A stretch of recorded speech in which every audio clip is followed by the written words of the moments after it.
Chapter 5, The Energy Problem. Now let's say you have a goal that you're entirely focused on and extremely passionate about. You have cleared your schedule, and your home is perfectly conducive to that writing/productivity/training. But you still can't find the motivation to get productive. Why not? How about this? Can you drop and give me 100 push-ups right now? Unless you're in the car or on the train, there isn't much of a good reason why not. But I bet you don't do it. Go on, I double dare you. So, what's stopping you now? The problem very often comes down to energy. And this is another aspect of motivation that is so often misunderstood and overlooked. Too many people claim that they don't manage to achieve their goals because they don't have enough time. I don't have time to work out. I'd love to learn a language, but I don't have time. There isn't enough time in the day to look for a new job. None of this is true. You can always find more time in the day. You can look for a new job while you're on your commute, or even while you're on the toilet. You could get up 15 minutes earlier to do a workout. You could learn a language on Bluetooth headphones while you cook. And I bet that you have spent plenty of time doing other things. Watched any good TV shows recently? Yes. Then how can you sit there and tell me you don't have any time? Have you really not wasted any time on Facebook lately? Is your itinerary that packed? So, if there is time, then why is it you can't do the thing that you want to do? The answer is energy. Well, the clue was in the chapter title. Energy is finite. You cannot simply keep piling more and more on top of an already packed schedule and expect not to be tired. The reason that you come home from work and then just want to crash on the sofa is that you are too tired to do anything useful. Even to do something useful like reading. The tireder you get, the more your motivation and willpower are depleted. This is why we are more likely to snack in the evening. We even start making more selfish decisions come the evening according to studies. Even if this is something you really want to do, when you are spent, your body is going to want brainless activity. So, what do we do? Working with your brain. Sometimes, no matter how much you try to cajole or trick your brain into wanting to do the thing you're telling it to do, you just can't manage it. This is certainly true when you're trying to fit more into your routine than you realistically can.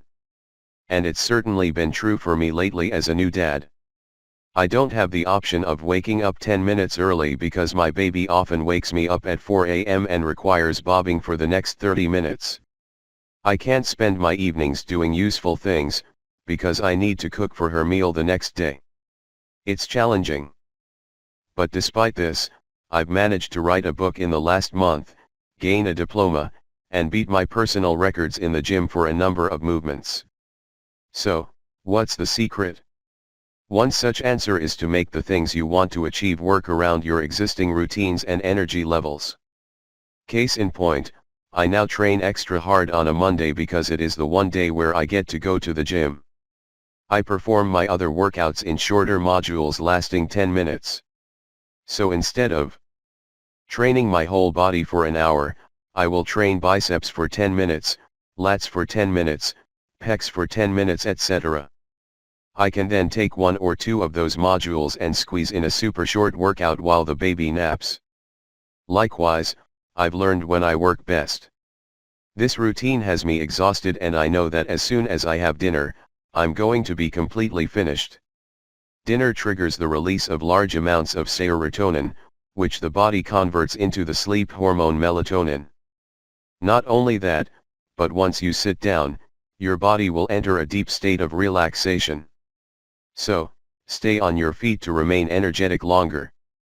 Likewise, I find that as soon as I relent and start watching junk, my willpower and motivation abandons me. Instead of watching useless YouTube videos while I cook, then, I watch inspiring documentaries and discussions about fitness. I will listen to podcasts in a single earbud while I bob my daughter, and I'll be productive in fleeting moments using a 7 laptop. In other words, I find ways to fit what I need to do around my natural rhythms and my routine, rather than trying to force the other way around. Stress. Note that very often, your energy problem is actually a stress problem. That's because stress is something that can affect us all differently, but which is always emotionally exhausting. In a moment, you're going to learn how you can motivate yourself and G yourself up in order to gain more physical energy and strength. But the same is also true. Bad news, an argument, or a stressful thought can all take the wind immediately out of your sails. So learn to protect against these things using meditation and mindfulness. More on this later. G'ing yourself up. The other option is to find ways to wake yourself back up. One of the best options. A little bit of physical exercise. Often, we don't want to exercise because we're too tired, but as soon as we start, we feel more awake again. Exercise increases the demand for blood around the body and muscles, which in turn accelerates the heart rate and breathing. This sends signals through the vagal nerve to the pituitary gland, triggering a release of adrenaline and related hormones.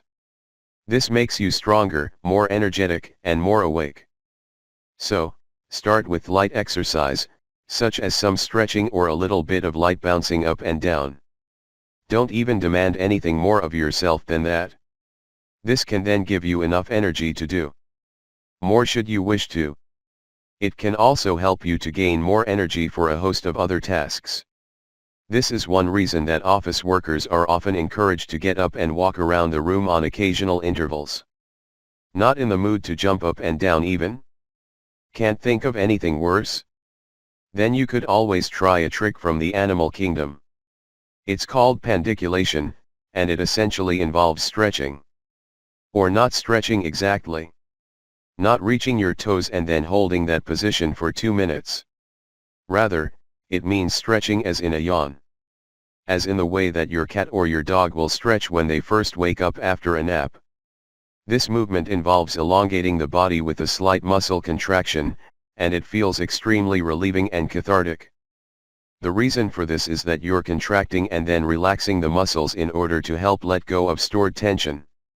This can help to immediately remove stiffness that otherwise can easily be mistaken for tiredness. Not only that, but it also helps to wake up the connection between the brain and the sensory motor cortex. When we don't use the muscles for a while, this can lead to something called sensory motor amnesia. By contracting the muscle, the connection between the brain and the limb is reinforced.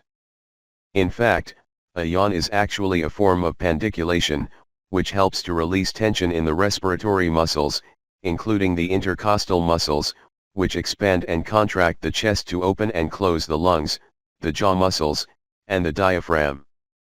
If you are planning on doing something physical but the thought of moving makes you come out in hives, and you can't muster the body control to do it, then try stretching.